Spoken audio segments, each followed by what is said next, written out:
Hey, Soul Stories fam. We've got a swoon-worthy love story for you today. Let's jump in and tell us, what city are you watching from? It was late at night. The city was veiled in a thick mist of drizzle, tiny drops pattering steadily against the rusted tin awning, ticking like the weary hands of a clock. In a shabby third-floor apartment, the desk lamp cast its dim glow over Sophia's gaunt face.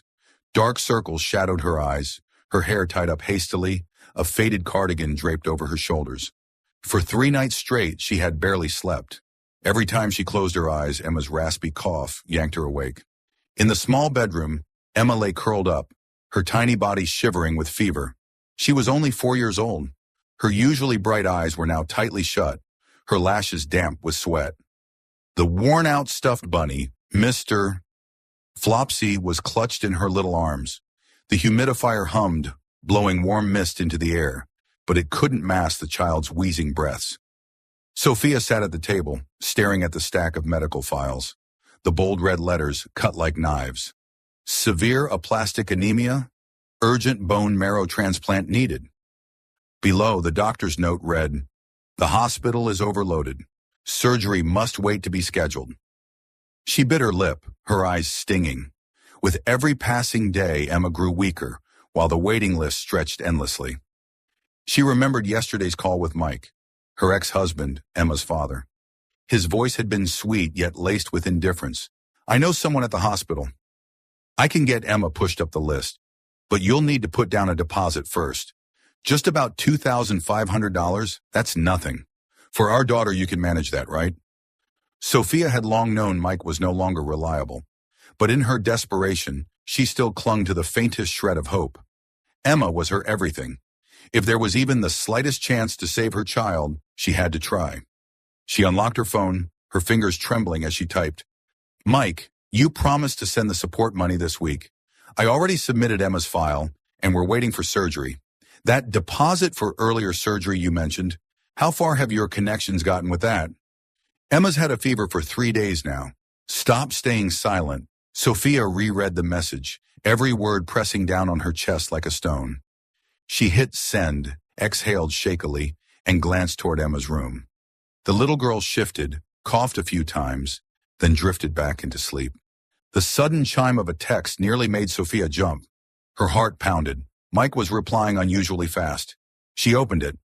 "Are you Sophia Ellis?" 4 words, cold. No greeting, no familiar evasions of Mike. Sophia frowned, checked the number. It wasn't Mike's. It was an unfamiliar string of digits. "Oh no," she whispered, her hands shaking as she typed. "Sorry, wrong number. Please ignore." She quickly exited the screen, reopened the chat with Mike, ready to type, "Did you change your number?" But before she could hit send, the phone vibrated again. Another message from an unknown number. "Your daughter has had a fever for 3 days. Sophia froze, her whole body turning cold. No. How could a stranger know that? She instinctively glanced toward Emma's room. The child still lay there, her cheeks flushed red, her curly hair damp with sweat.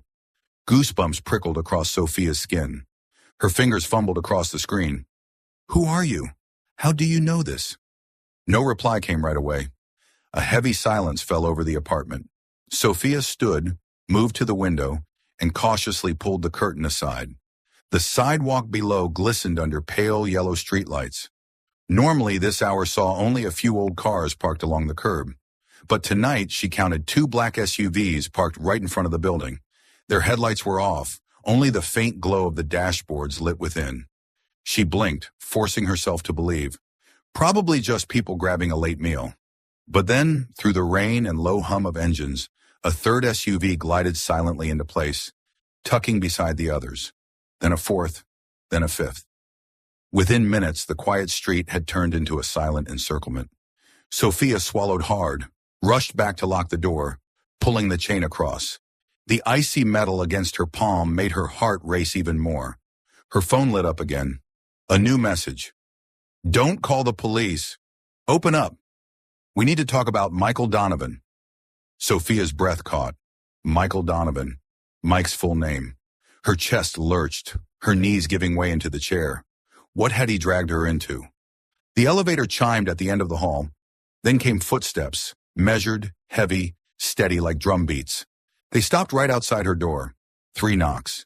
Deep, firm. Thud, thud, thud. Sophia pressed her eye to the peephole. A tall man in a dark coat stood upright. His face was sharp and cold under the hallway light, his eyes deep and impenetrable. Behind him stood another broad man, hands clasped in front, gaze alert. The phone vibrated once more. The message appeared. Adrian Castelli, open up. Sophia reeled. The name she had only ever heard whispered like a phantom of the city. A ruthless billionaire, notorious in the shadowy world of underground finance. A man the press dared only half report, half speculate about. And now he stood at her door, his fleet of black cars surrounding the block. Her throat went dry. Her trembling hand hovered over the lock. Behind her, Emma's frail cough cut through the terror. We need to talk about Michael Donovan. The man's low voice rumbled through the crack of the door, cold, commanding. Sophia bit her lip, her fingers clutching the chain. Though her whole body shook, she knew. From this moment on, her life had taken a turn she could never undo. Sophia was nearly dragged out of the apartment. 2 tall men in black suits flanked her. One scooped Emma up as easily as if she were a doll. The other gripped Sophia's arm in an iron hold. Her protests, her screams, were swallowed by the night rain and the roar of SUV engines on the street below. Put me down! You have no right to take her anywhere. Sophia's voice was hoarse from shouting, her body thrashing against the steel-like grip. Emma whimpered weakly in the stranger's arms, her feverish eyes half closed like a flickering candle about to die out, plunging Sophia into raw panic. The car door slammed shut, sealing off the outside world. Inside the spacious SUV, dim light revealed Adrian Castelli's face. He sat upright, dark coat buttoned, expression unreadable, his deep eyes cutting into her like a blade. What do you want? Sophia panted, clutching Emma tightly as the guard set the child back into her arms. If this is about Mike, I have nothing to do with him anymore. We're divorced. I just want to take care of my daughter. Adrian tilted his head, his low voice deliberate, every word measured. Exactly because you were once his wife, and because he's still in contact with you. Don't deny it. Sophia's throat closed. She remembered the message she'd sent just minutes ago, asking about the deposit contract. But she refused to let Adrian corner her with this twisted logic. Mike is nothing but irresponsible. He has nothing to do with me anymore. I only messaged because Emma needs treatment. I don't know anything about what he does. The air in the SUV thickened. Adrian leaned an elbow on his knee, eyes locked on her, stripping her words bare. Then he spoke slowly. Michael Donovan used to be under me. He betrayed me, stole classified data from a multi-billion-dollar project, and now he plans to sell it to foreign powers. That's not just betraying me, it's betraying this entire country. Sophia's eyes widened, her heart pounding. The words sounded like something from a crime thriller, utterly foreign to her ordinary life. You expect me to believe this scare story? She snapped, though her voice trembled. You just want to make me and my daughter pawns in your game. I don't know anything about your billion-dollar project. All I want is for my daughter to live. Adrian didn't bristle. He raised a hand. One guard opened the leather case beside him, pulling out several files. Adrian chose one, set it on the small table between them, and slid it toward her. You asked him about a hospital bed deposit. This is what he bragged to you about, isn't it? Sophia glanced down. Before her lay a crude printout, the hospital's seal forged at the top, titled Treatment Bed Reservation Contract. Amount $2,500. At the bottom, a scrawled signature she didn't recognize, not matching any doctor she'd met. Clipped inside was a transcript of a recording. Mike's voice sneering to someone. She still has a bit saved for Emma. I'll bleed her dry, then disappear. You get the escape route ready. Sophia's lips trembled. Her eyes darted back and forth across the page, praying she'd misread. But everything was stark, merciless. No, this can't be. Her throat tightened. He said he'd make sure Emma got her surgery sooner. He said... Her voice broke, but Adrian cut her off, words sharp and certain. He planned to use your desperation to drain the last dollar from you, then vanish, leaving you and that child to die waiting in a hospital." Tears burst from Sophia's eyes. The world collapsed around her. The fragile hope she had clung to shattered into shards. Mike wasn't just a man who abandoned his wife and child. He had sought to exploit Emma's illness to deceive her. Sophia clutched Emma tighter, sobbing. He really meant to use his own daughter as a way to escape? Adrian met her gaze. He didn't nod. He didn't shake his head. But the silence itself was answer enough. In that instant, fury surged inside Sophia, burning hotter than fear. She wiped her tears, lifted her face toward Adrian, her voice rough but steady. "Fine. I'll cooperate, if it helps you catch Mike." Adrian raised a brow, his eyes flashing sharp as a blade striking true. "Good. You finally understand." Sophia bit her lip, then added, each word clear and firm. "But I have one condition. You help Emma. I don't care about myself. I just need her treated. If not, I'd rather die than follow your plan." For a long moment, the SUV was silent. The engine rumbled, and rain tapped against the windows. Adrian studied her intently, weighing every word, every breath. Then he gave a slight nod, his voice low and resolute. "Agreed. I'll bring in the best doctors for Emma. From now on, her life is in my hands." Sophia sat still, clutching Emma, feeling the child's trembling ease as the medicine took hold. She could hardly believe she had just agreed to cooperate with a man as dangerous as Adrian Castelli. But in the shadow of betrayal, in the depths of despair, she had seized the only thread left to save her child. That night, the SUV sped toward Adrian's estate, carrying Sophia and Emma into an inescapable whirlpool, where their fate would be changed forever. The iron gate swung open as if it breathed. Dark pines loomed on both sides of the gravel drive, the floodlights casting long golden streaks across the damp ground. The SUV rolled into a wide courtyard, sending a thin mist into the cold night air. Sophia clutched Emma closer, feeling her daughter's erratic heartbeat beneath the thin sweater. When the door opened, the scent of bergamot and warm wood rushed in, a fragrance worlds away from the menthol, talc, and disinfectant that had clung to Sophia's life. Inside the main doors was a gleaming stone foyer, high ceilings hung with glass chandeliers, carpets thick enough to swallow sound. A silver-haired woman, trim in a minimalist dark dress, stepped forward. Her black eyes were sharp but not unkind. "Welcome, I'm Rosa. The room is ready for you and your daughter." Sophia froze at the threshold, like a rain-soaked stray cat carried into a mansion. She turned, searching for Adrian. He stood at the edge of the hall, slipping off leather gloves, his long coat draped at his elbow. The light struck his cheek, carving a shadow sharp as charcoal. "Upstairs," Adrian said flatly. "The doctor will arrive in 15 minutes. "You said you would—" Sophia began, then bit it back. She refused to hear herself beg. "I need to see her credentials. Specialty license. No one touches my daughter unless—" "She's a pediatric hematologist at St. Augustine's," Adrian cut in, eyes never leaving her face. "Dr. Eliza Hale. She'll determine the treatment plan tonight. All costs are mine." Sophia didn't say, "Thank you." She only nodded tightly, lips pressed, and followed Rosa down a long hallway into the East Suite. An entire wing converted into a home medical ward. The soundproof glass door sealed behind them, and the air changed. Cool, dry, and laced with the scent of new plastic and sterilizer. A hospital bed lay ready with white linens. A HEPA filter hummed, and monitors and an SPO2 screen waited at the headboard. A tidy med cart with sterile trays stood beside a compact medical fridge. A plush armchair for the caregiver, a high-grade humidifier, and, unexpectedly, a corner filled with toys, fresh crayons, wooden blocks, a soft nightlight shaped like a moon. Sophia stood at the doorway, arms tight around Emma. "No one separates me from her," she said, voice thin but steel. "No one." Rosa smiled gently, gesturing to the armchair. "You'll sit right beside her. If you need anything, press this bell. I'll come." Adrian signaled. A technician carried in a small case.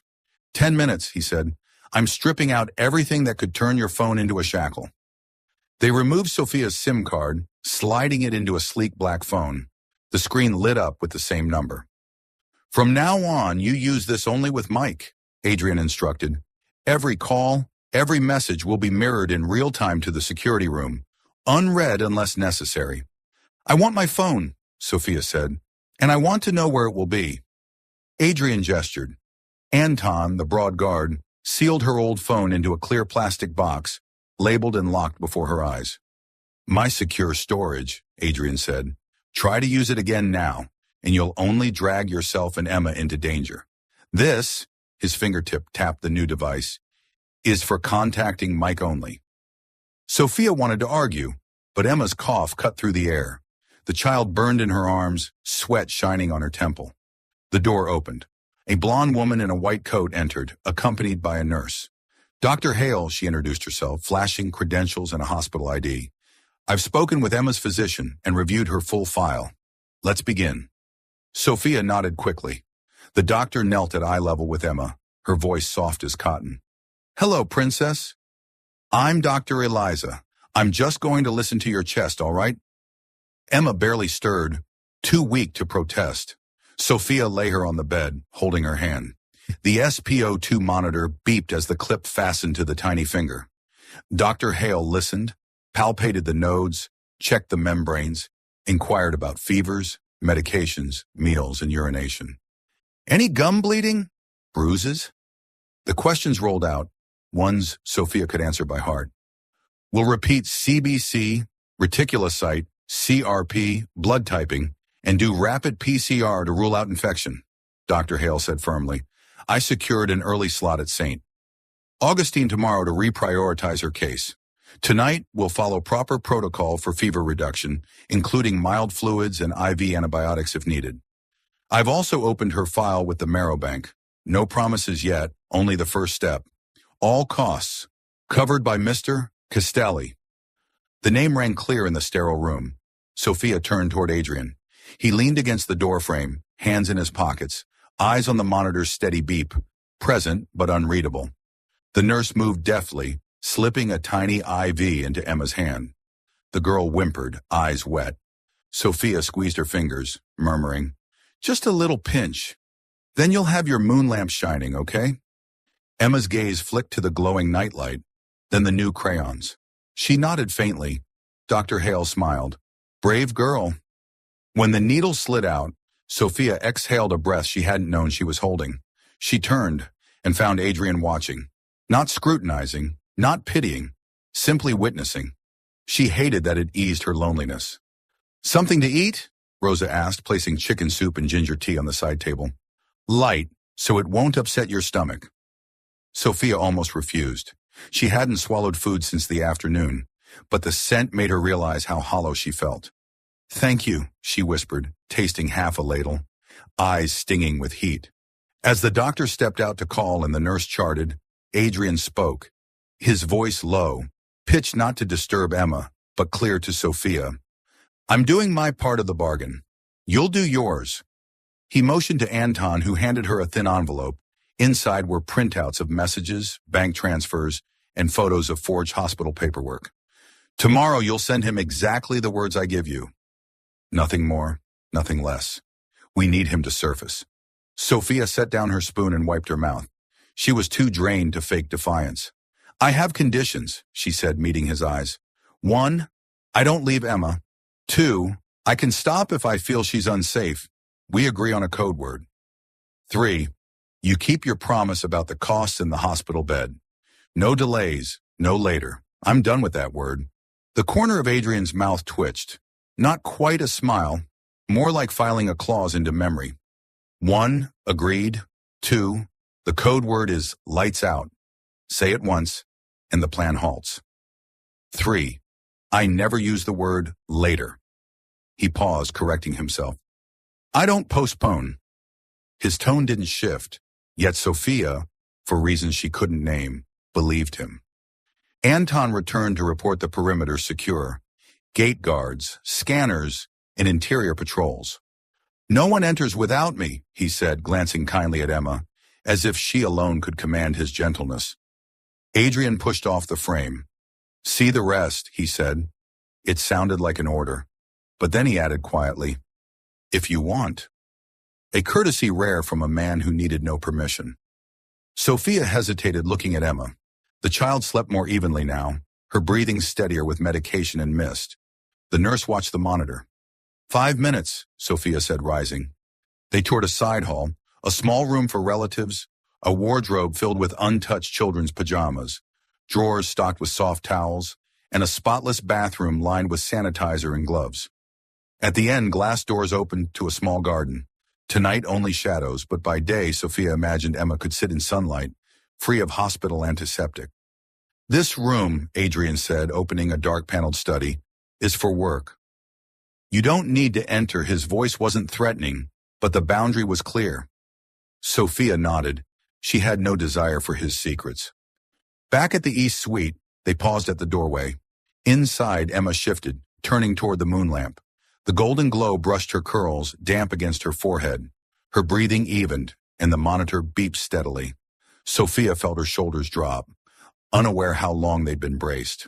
One more thing, Adrian said, recalling the final clause. Money. You will not owe me. This is my security expense. No papers binding you to me. Only one obligation. Cooperation. Sophia stared, surprised by the clarity of the words. No debt trap. No charity to be thrown back later. Just terms, plain and sharp. Fine, she said. I'll cooperate. Adrian dipped his head slightly, sealing the agreement as if stamping it. Rest, he said, eyes flicking to Emma. Tomorrow morning, the doctor will take you both to the hospital. Before that, you'll message Michael. Sophia returned, pulled a chair beside the bed, and switched on her small lamp. She drew from her pocket the wrinkled notebook, where she logged Emma's meds and little notes. She added one line, first night in a stranger's house. Her breathing is steadier. Ink bled into paper, unblurred. When she looked up, Adrian was still in the doorway. His shadow stretched across the carpet, half in light, half in dark. In that silhouette, she saw the man described as cold, ruthless, control, calculation, a voice coated in ice. But she also saw something else. He kept his word. Everything he had said in the car was taking shape. The doctor arrived, the equipment was ready, security was in place, and costs had been handled. Sleep, Adrian said. Not sleep well. That word didn't exist in his dictionary. Then he vanished into the hall, like a shadow departing on cue. Sophia leaned back, one hand on Emma's soft belly, the other tracing the blanket's edge. She remained wary. The world outside belonged to men like Adrian and Mike, a world she had never wanted to enter. But here at the storm's eye, her daughter was breathing easier. She set the new phone into its charger, watching it lie dormant like a sleeping shark, knowing that tomorrow it would become bait to draw Mike out of hiding. For you, she whispered, pressing her lips to Emma's damp curls. Every dangerous agreement in this world. I'll sign. The first days in the Castelli estate passed like a strange dream. Not a gentle dream, but a reality both suffocating and far removed from Sophia's life of scarcity.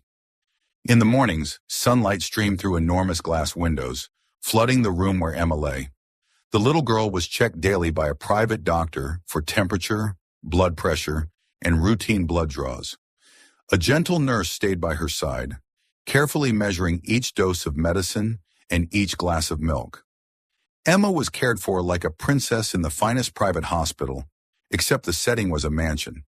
Sophia sat by her daughter's bed, eyes tracking the nurse's every move, torn between gratitude and unease. Everything was too perfect.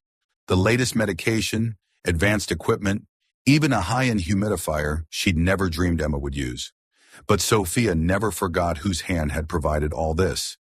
Adrian Castelli, the man who had torn her and her child out of their tiny apartment just nights ago. In her mind, she still called him by one name, the cold-blooded kingpin. On the second day, while Sophia was folding Emma's blanket, the door swung open. Adrian entered without knocking. He carried a large bag and set it in the corner. Toys, he said curtly. Sophia stiffened. I don't want Emma spoiled. She needs rest, not... She didn't finish. Emma's eyes fluttered open, glancing at the bag with curiosity. Toys? Her voice was raspy from illness, but her eyes lit up. Adrian took the seat beside the bed and unzipped the bag. Inside were a box of colorful Legos, a pack of crayons, and several brand new stuffed animals. Emma struggled to her feet, her face glowing. "Want to try?" Adrian asked, his tone still low and dry. Sophia meant to protest, but Emma was already nodding eagerly. "Yes." Adrian picked up the Lego box, laying the pieces out on the table. His large hands, fingers accustomed to contracts and power, fumbled with the tiny plastic bricks. He turned them this way and that, trying to fit two together, but got it wrong. Emma burst into giggles, coughing between laughs, her eyes sparkling. "You did it wrong! It goes like this." She reached out, showing him step by step. Sophia sat still, watching despite herself. For a fleeting moment, Adrian wasn't the terrifying man who had surrounded her home with SUVs in the rain. He was just an awkward man trying to make a sick child smile. On the third day by afternoon, Emma was strong enough to laugh out loud when Adrian handed her a crayon drawing of a lopsided cat. "That's a cat?" she giggled, clutching her belly. "It looks like a dragon." Adrian raised a brow, tilting his head slightly, a rare glint flashing in his blue eyes. "A dragon works. Dragons breathe fire. Cats don't." Standing nearby, Sophia felt her lips curve before she caught herself. The realization unsettled her. How could she smile at him? The man who had forced her into this trap, turned her into bait in his hunt. She turned away quickly, her chest tightening. Yet the image lingered. Adrian sitting stiffly, fingers smudged with crayon wax, listening to Emma's delighted laughter. That night, after Emma had drifted to sleep, Sophia sat writing in her small notebook beside the bed. She watched her daughter's steady breathing, her peaceful face. In the soft dark, Adrian's figure rose in her mind unbidden. He was still Adrian Castelli, the cold, powerful, dangerous man. But beneath the ice, Sophia had glimpsed something warm, a shard of humanity she didn't dare believe was real. Her head sank back against the chair, her eyes blurred with tears. Inside her, a strange feeling stirred, half fear, half reluctance to let go. To Emma, he wasn't the kingpin. He was Uncle Adrian who draws dragons. And to Sophia, the conflict had only just begun. The rain returned after a gray day. Drops tapped steadily against the glass roof of the east corridor, drumming like invisible fingers. Wind swept through the trees, carrying the scent of wet leaves and earth. Sophia dozed off in the armchair beside Emma's bed, her medication log slipping onto her lap. She startled awake at the soft sound of a door opening and closing at the far end of the hall. Emma still slept peacefully, her breast steady and warm. Sophia pulled the blanket over her daughter's shoulders, then quietly stepped out into the corridor. Golden sconces lit her way past abstract paintings and around a corner that opened into a side hall. There, candlelight. Sophia froze behind a marble column. Adrian sat alone at a low wooden table. On it stood a framed portrait of a woman, gentle brown eyes, a kind smile, black hair tied back. Before the portrait rested a vase of white flowers and a half-burnt candle. Beside it, a glass of amber liquor caught the light. Adrian wore no jacket, only a black shirt with sleeves rolled up, the veins in his wrists taut. His eyes were rimmed red, a weary redness he couldn't hide. Sophia stopped in her tracks. The cold-blooded kingpin, the man who passed the East Suite every night without a word, now sat motionless before a memorial.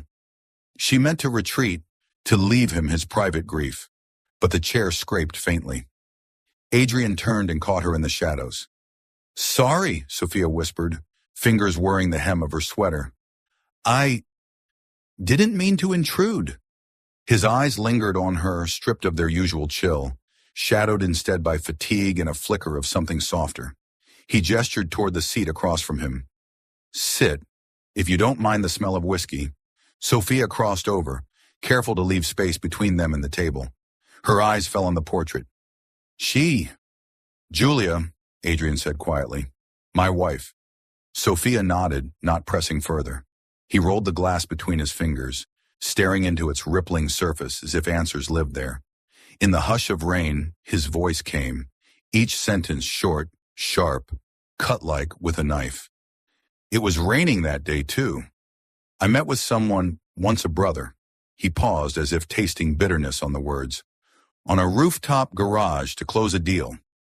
I thought the embrace before he got in his car was genuine. Turned out it was the signal for a shooter 3 levels down. He stopped. Candlelight flared in his eyes. Sophia waited, silent. Julia came with me that night, he continued, lower still. She hated those meetings. But before I left, she looped a scarf around my neck and said, "Don't catch a chill." I laughed. Then the first bullet tore through. Glass. Sirens. I don't remember much. Just her hand pushing me against the wall. The second shot hit her, square on. Sophia's fingers clenched on her lap. Her back felt cold despite the warm room. The police arrived in time to collect the wrecked car. To look me in the eyes and ask questions they already knew the answers to. But Julia, he drew a long breath, jaw tight. She never made it to surgery. Only the rain against the glass and the crackle of the candle remained. Sophia gazed at the smiling woman in the frame.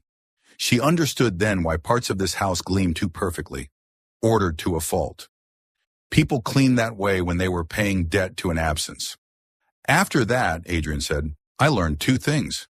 1, loyalty can be nothing more than wet paper. 2, a soft spot can be used like a map. I don't have the luxury of learning those lessons twice. Sophia didn't say I'm sorry. The words felt empty. Instead, she looked at his hands. Hands that signed billion-dollar deals, that rolled whiskey just so, that had fumbled with a Lego piece for a sick child. She remembered him sketching that crooked cat to make Emma laugh. Something inside this man had shattered long ago. You probably think I'm just a kidnapper, Adrian said, a crooked smile slicing his face. And you're right. I took you and your child without asking, but I won't let a child be Michael's hostage. I won't let him use you to vanish.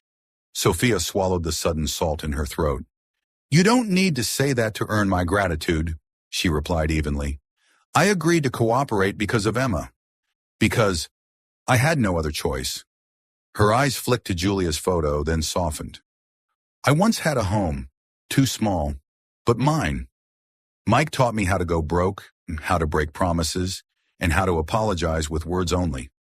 I thought maybe he'd do one decent thing for his daughter, at least call, ask, how is she?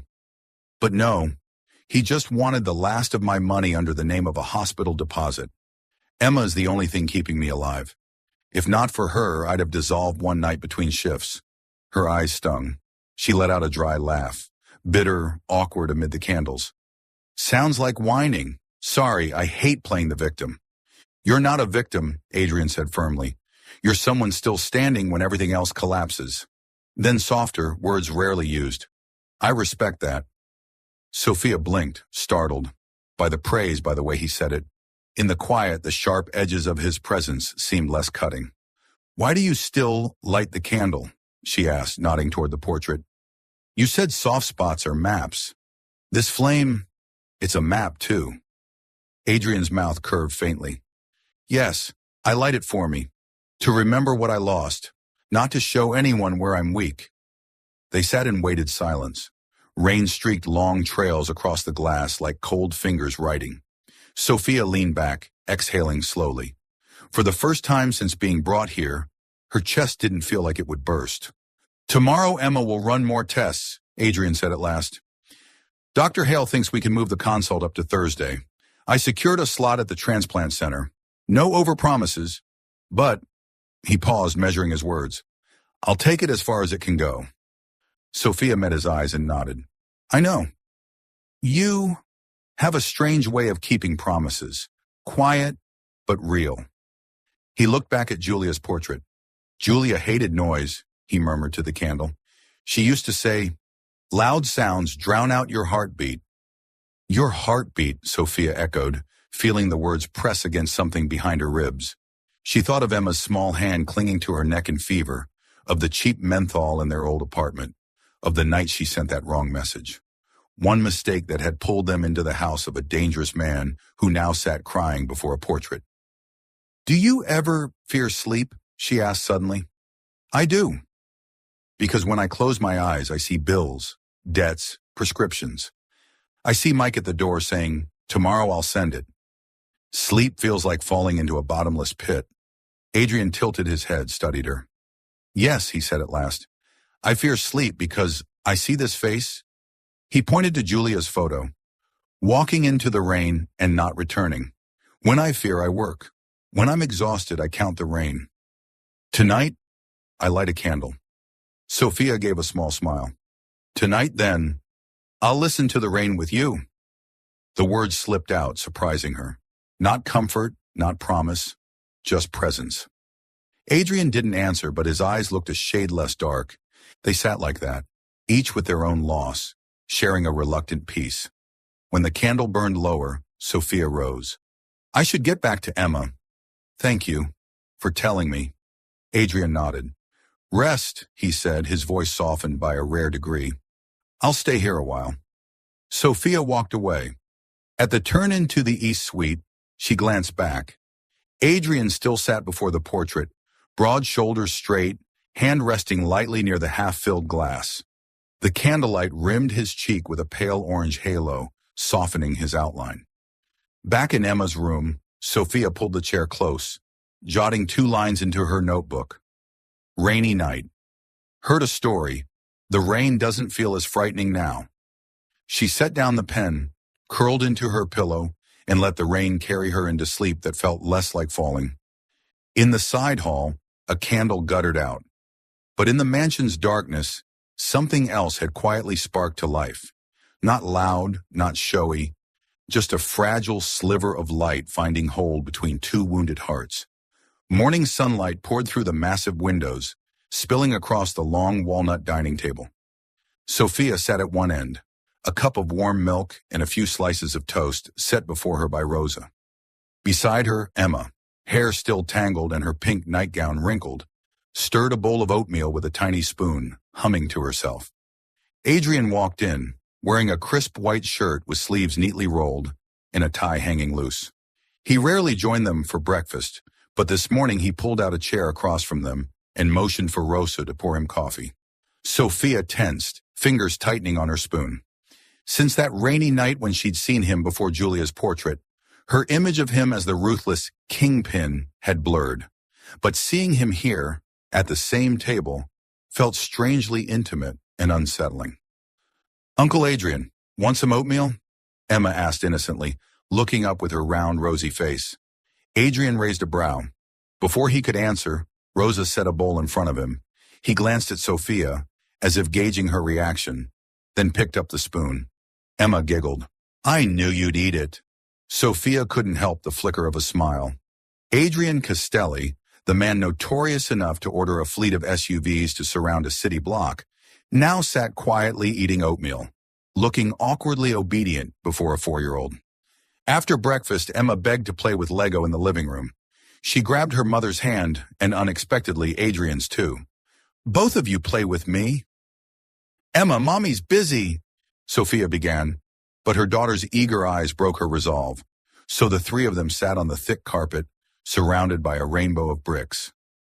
Sophia built a small tower, Emma constructed a little house, while Adrian carefully assembled a boat. That looks real, Sophia blurted, then bit her lip. Adrian glanced up, the corner of his mouth tilting. Not quite a smile, but something warmer. I used to fold paper boats when I was little, he said quietly, but they sank too quickly. Emma squealed, hugging the Lego boat to her chest.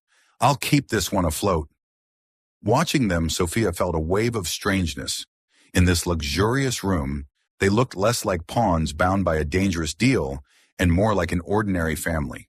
That evening, Emma spiked a mild fever.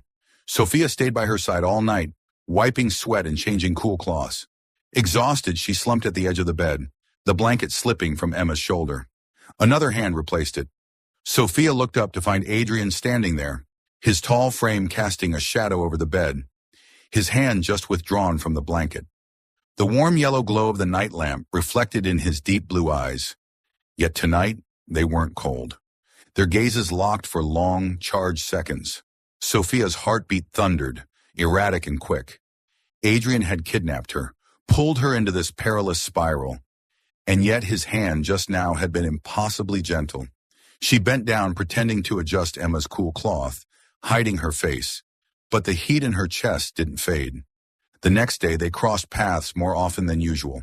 Once in the hallway when Sophia nearly spilled a tray of medicine and Adrian steadied it. Once when they both reached for the same book Emma wanted to read, their hands brushing. Each fleeting touch shifted the air between them. No longer one-sided wariness, but a tension unnamed.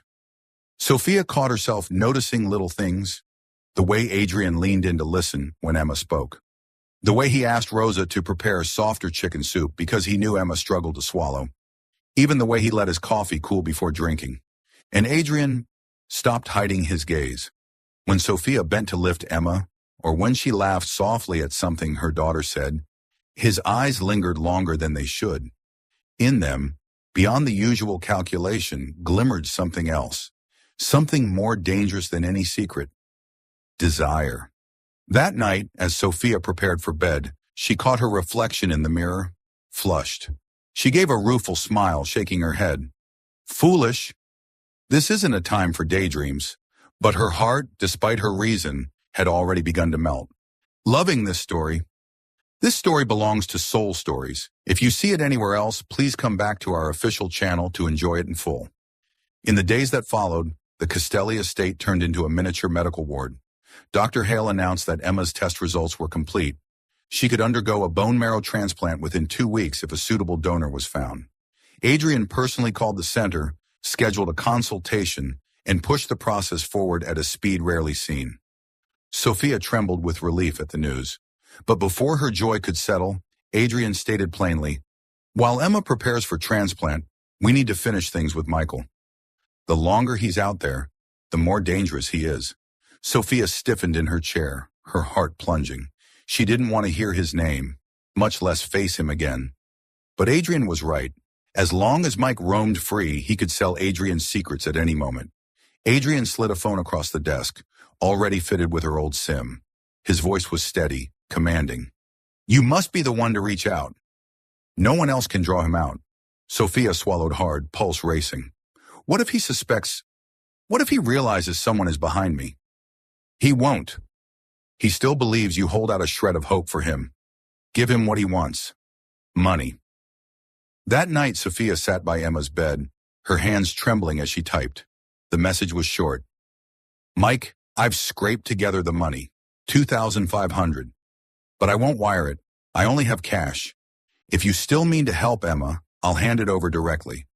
She reread, erased, and retyped. 7 times. Finally, she hit send, her breath caught in her chest.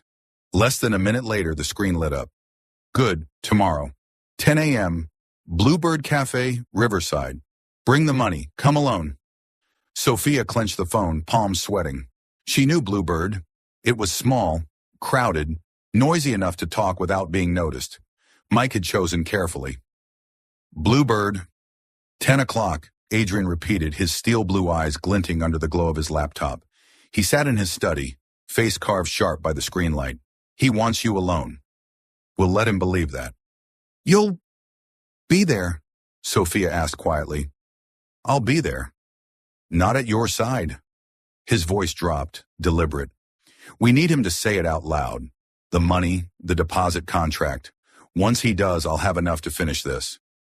Sophia was silent for a long moment, then nodded. "All right." For Emma. The night before the meeting, Sophia couldn't sleep. She lay beside her daughter, listening to Emma's steady breath, torn between fear and resolve. Mike's image haunted her. That crooked grin, the oily tone of his promises, and the recording Adrian had played. The sneer in his voice as he told an accomplice, "She's still got a little saved for Emma. I'll bleed her dry and vanish. You just prep the exit." Rage burned her eyes hot. In the dark, she whispered, "For you, my love, I'll do it." Morning came clear and bright. Sophia dressed in a pale blue blouse and simple jeans. Casual, inconspicuous. In her handbag lay the envelope of cash Adrian had prepared as bait. Before she left, Adrian instructed, "Sit by the window. The cameras must capture his face. Talk naturally, mention cash in the contract. Don't worry, I'll be close." His gaze lingered on her face longer than necessary. "If anything feels wrong, say lights out. Just once. That's enough. I'll come." Sophia nodded, not trusting herself to meet his eyes. Her heart had already been pounding since the moment he squeezed her shoulder before she left the room. Bluebird Cafe buzzed with its usual morning crowd. The grind of coffee machines blended with a hum of chatter. Sophia chose a table by the window, placed her bag by her feet, and gripped a glass of water with both hands. 10 minutes later, Mike arrived. Same as ever, worn leather jacket, shifty eyes, a half-smile that never reached them. He slid into the seat across from her, bringing the stale reek of cigarettes. "Sophie," he muttered quickly, "you brought the money?" Sophia forced herself to be calm, drew the envelope halfway from her bag, and laid it on the table, her hand still on top. "Cash, just like I said." Mike's eyes gleamed as he glanced at it. "Good. Once I have the deposit, Emma's hospital bed is secured. My guys arranged everything. You just have to trust me." Sophia bit her lip, fingers trembling. "I need to be sure." "The contract? Where is it?" He frowned, then gave a syrupy smile. "Don't worry. You'll have it tonight, but without the deposit, there's no bed." Sophia inhaled slowly, then met his gaze. In daylight, she saw the slick deceit clear in his eyes. This man she once called her husband was nothing but a shameless liar. Across the cafe, Adrian sat calmly with an open laptop, though his eyes never left the reflection in the glass. Sophia's steady look, and the envelope she still held tight, was all he needed to know the plan was working. Sophia's voice came out colder than she'd ever heard herself. "Fine, but only hand to hand. Here." Mike's brows drew together briefly, then he shrugged. "All right, Sophie. I always knew you'd cave." He reached for the envelope. Sophia held it back a second longer, forcing him to say the words. "This is the deposit, right?" she pressed. "The hospital bed contract you promised?" Mike, impatient, nodded quickly. "Yes, yes. Now give it here." Sophia released it, her hand ice cold. She knew in that instant every word and gesture had been captured on record. And she knew Adrian, somewhere in the shadows, was ready to bring this deadly game to an end. The glass of water on the table was already half empty, yet Sophia felt no thirst. Her heart pounded in her chest, her hand trembling on her lap from the strain. Mike clutched the envelope, eyes gleaming like a man who'd struck gold. He didn't suspect a thing, too busy counting bills with greedy delight. Sophia drew a deep breath, forcing her voice steady. "Is it enough?" Mike stuffed the envelope inside his jacket and smirked. "Enough. You surprised me, Sophie. Maybe you finally realized that only I can take care of Emma." The words made Sophia's blood boil. She wanted to scream that he was the one exploiting his own daughter's illness for profit. But she remembered Adrian's warning. Don't react. Let him think he's won. She stood, snatching up her bag. "I have to get back to Emma." Mike half reached for her arm, then let go. "Fine. We'll talk later." She turned on her heel, striding quickly out of the cafe. Sunlight flared against her eyes as she stepped outside, and there at the corner stood Adrian. Phone pressed to his ear, eyes cold as ice. Their gazes met as they passed. He didn't speak, only dipped his head slightly. Sophia understood. From this moment, everything was in his hands. As soon as Sophia climbed into Rosa's waiting car at the end of the block, the operation snapped into motion. 3 plainclothes men rose from scattered tables inside the cafe. They were Adrian's security detail. A black SUV rolled forward, blocking the exit. Mike had just stepped outside, hand halfway to his pocket, when 2 men closed in. Cold steel cuffs snapped around his wrist so fast the other patrons barely noticed. "What the hell?" Mike shouted, thrashing. "Let me go!" "I didn't do anything."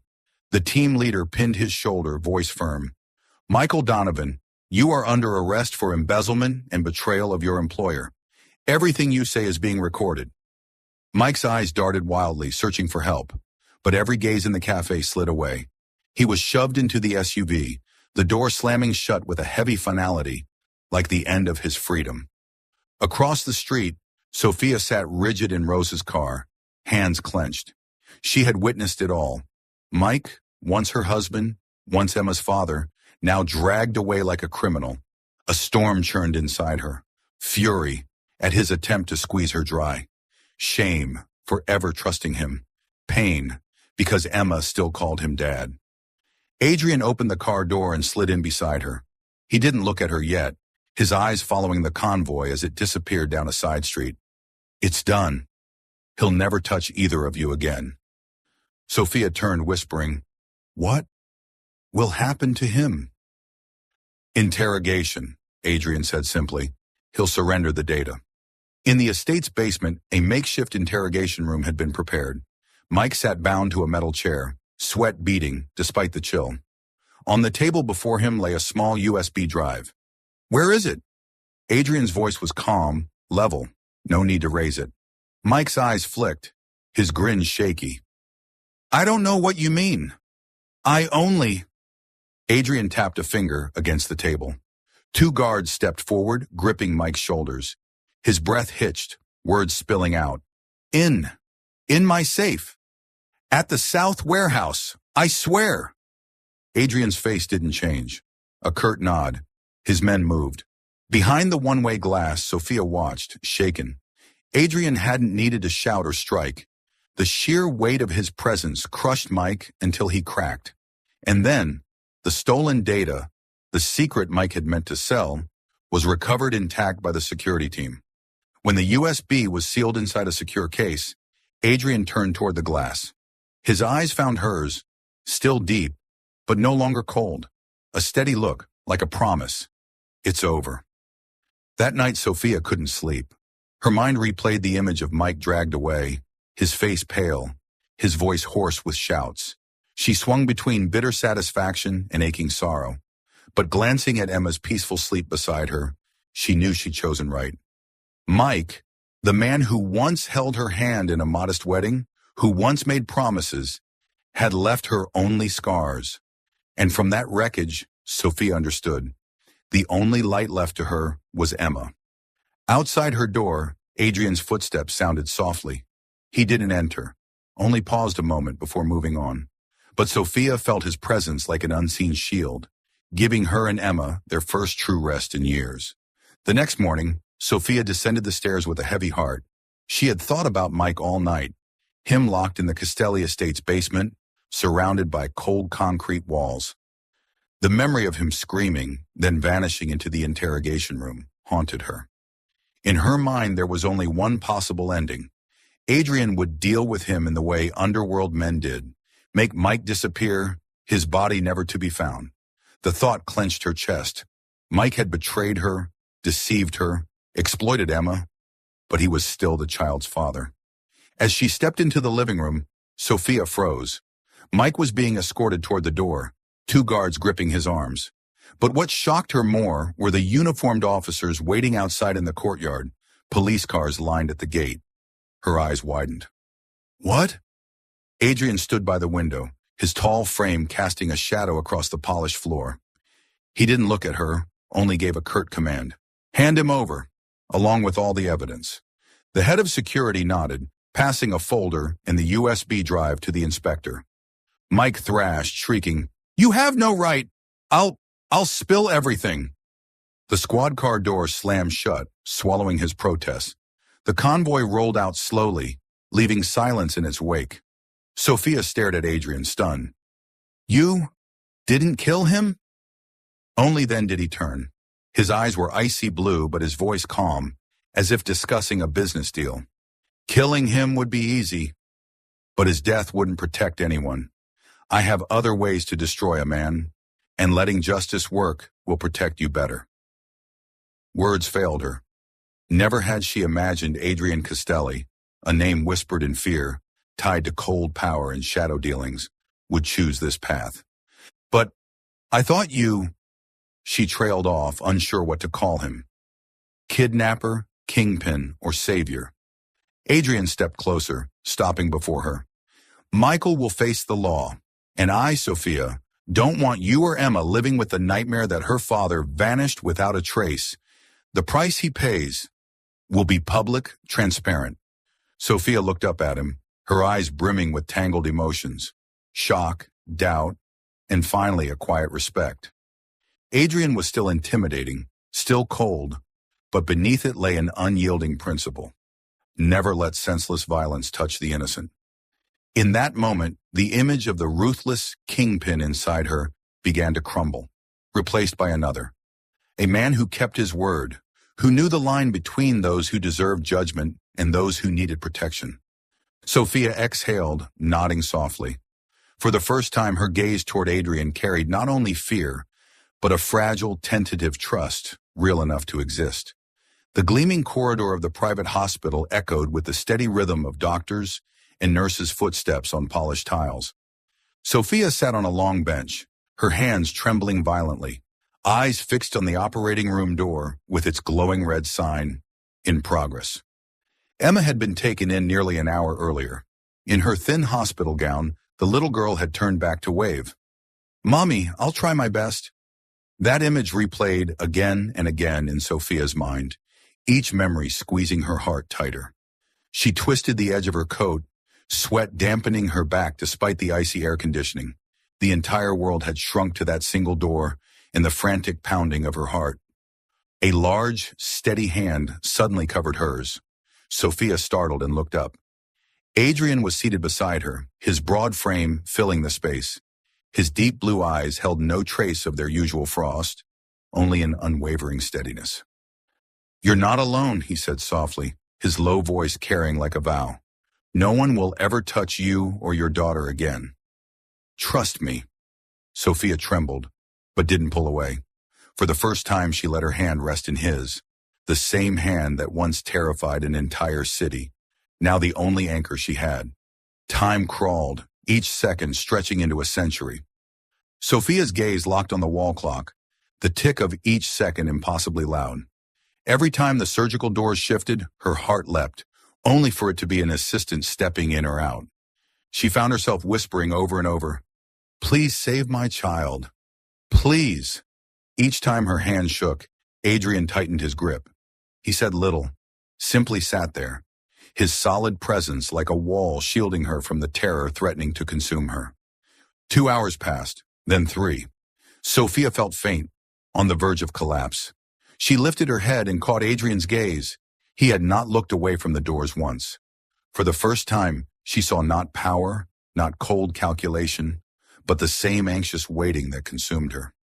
In that moment, the distance between them seemed to shrink. At last, the red light above the operating room clicked to green. The door swung open.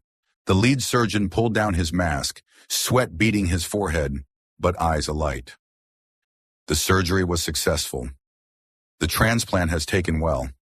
Emma will need close monitoring, but the outlook is very good." Sophia shot to her feet, legs trembling. "Truly, truly." The doctor nodded, a rare smile tugging at his lips. "She's a fighter." "You can rest easy." Tears burst free. Days of sleepless nights, endless fear of losing her child, all shattered at once. She sobbed uncontrollably, her shoulders shaking. Adrian didn't hesitate. He drew her into his arms, strong, warm, unyielding, holding her as if to keep her from breaking apart. "It's over," he murmured into her hair. "Emma is safe now." Sophia pressed her face against his chest, hearing the steady, powerful beat of his heart. In his embrace, she felt not just like a mother who had weathered storms alone, but a woman finally allowed to lean on someone.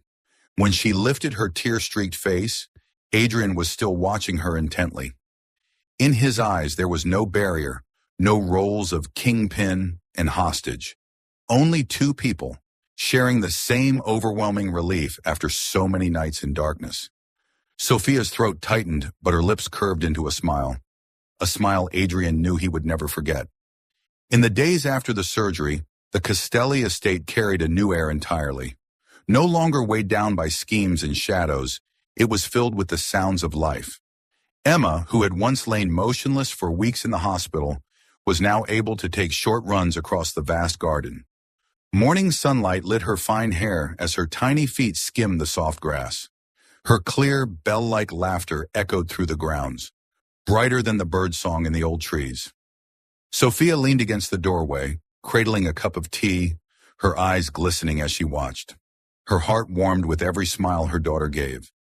For the first time in so long, she could breathe without fear, without worrying that a sudden phone call would bring disaster. Adrian was often there, quiet, never ostentatious.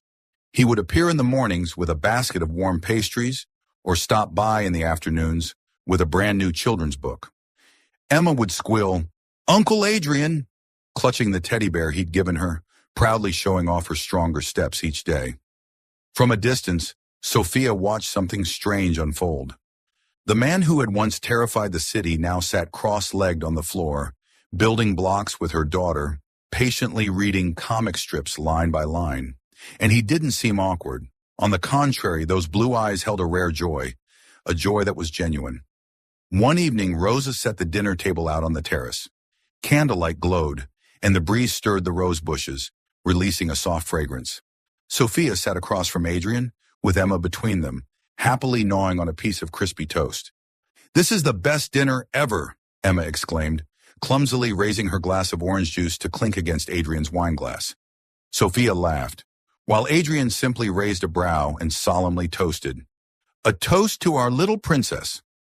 In that moment, Sophia met his gaze. His eyes shone in the candlelight, no longer cold, no longer distant, but warm, tender enough to make her heart lurch. She quickly looked away, hiding behind the excuse of cutting her meat, though her cheeks burned hot. Later that night, after Emma had fallen into a deep sleep, Sophia remained in the living room, switching on the old record player. A low, mellow jazz tune filled the room. She sat quietly, eyes drifting somewhere far away. Adrian entered, a glass of wine in hand. He stood for a moment, then sat beside her. Neither spoke. They simply listened together. When the song faded, Sophia exhaled softly. Her voice came thin, fragile, yet resolute. "Maybe. It's time for me to go." Adrian's shoulders tensed, though he didn't turn. His hand tightened around the glass, eyes fixed on the dark beyond the window. Sophia went on, steadying her tone. "Emma needs a normal life. She can't stay here forever. I don't want to rely on you too long." Each word cut her inside. For here, for the first time in years, she had found peace.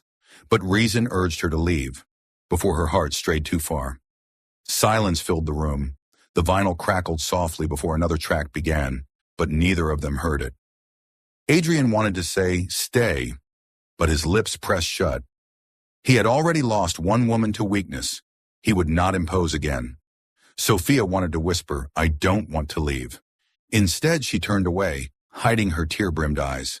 They sat side by side, close enough for their shoulders to touch, yet with hearts still oceans apart. The record ended, leaving only the pounding of two restless hearts, each caught in its own silent struggle.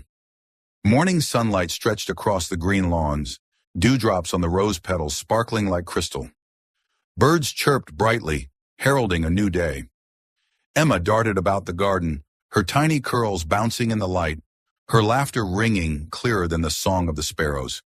Sophia stood by the window, watching her daughter. But in her gaze there was more than relief. There was weight, a heaviness pressing down. She had already begun packing their belongings, preparing to leave the estate. Adrian had done more than she had ever dared hope. He had saved Emma's life, given them safety. Yet Sophia knew she couldn't stay here forever. This wasn't her world. Emma ran inside, wrapping her small arms tightly around her mother's waist, panting, "Mommy, I don't want to go anywhere. I don't want to leave Uncle Adrian." Sophia froze, her heart aching. The little girl looked up with wide, glistening eyes full of attachment. "He tells me stories, plays Lego with me. I want to stay here forever." Sophia couldn't find words. She only held her daughter tighter, stroking her hair, her heart tangled in turmoil. That afternoon in the living room, neatly packed suitcases sat in the corner. Adrian stepped in. One glance was enough for him to understand. His sharp blue eyes flickered with something unspoken, though his face remained composed. "You're leaving." His voice wasn't a question, it was a fact. Sophia drew a deep breath, steadying herself. "I'm truly grateful for everything you've done for me and Emma. But we can't stay here forever." For the first time, Adrian moved closer, his shadow falling across her. His blue eyes seemed to look straight into her soul. His voice was husky but firm. "I don't want you to go. I don't want to be just a protector. I want you and Emma to stay I want to be part of a family. Sophia's heart pounded wildly. These words came from the man who once terrified her, and now they sounded like a vow, a plea born of something real. Do you even know what you're saying? Sophia whispered, her voice trembling. You and us, we come from two different worlds. I'm afraid that... Adrian fell silent for a moment, then slowly placed his hand over hers. Sophia, I lost one family. I won't lose another. I'm not forcing you, but this time, I'm choosing to fight for what matters most. Her eyes brimmed with tears. In his gaze, she no longer saw the cold cruelty of a kingpin, but the longing of a man who yearned for a home. For years, she had lived only for Emma, but now for the first time, she wondered if she could open her heart again. The room was silent, broken only by the racing heartbeats of two people. Suddenly, Emma ran in, wrapping her little arms around her mother and then around Adrian too. Mommy, I don't want to leave Uncle. Can we stay here? Sophia pulled her daughter close, tears slipping down her cheeks. Adrian's hand came to rest gently on both of them. The embrace, strange yet filled with warmth, melted Sophia's heart. She lifted her eyes to Adrian. This time she didn't look away. She gave a small nod. We'll stay. Sunlight streamed through the tall windows, bathing the three of them in a golden glow. Emma laughed brightly, clinging to them both. In that moment, there were no shadows, no heavy past, only a new beginning, where a family was pieced together from broken fragments. At last, a true dawn had come for them.